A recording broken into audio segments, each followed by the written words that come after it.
It was the threat of responding to an attack, conventional or nuclear, with an immediate all-out nuclear barrage. Kissinger claimed this was outdated now that the Soviets maintained their own substantial nuclear arsenal. He argued that the United States should be ready to fight limited, localized nuclear wars.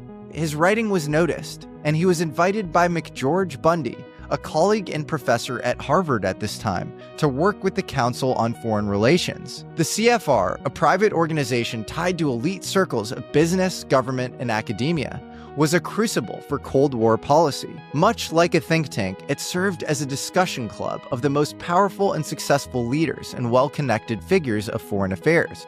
Walter Isaacson's biography of Kissinger describes the most exalted enterprises of the CFR to be the so-called study groups, where around a dozen or so distinguished individuals and wise men met regularly over the course of 12 months to explore a particular subject in depth.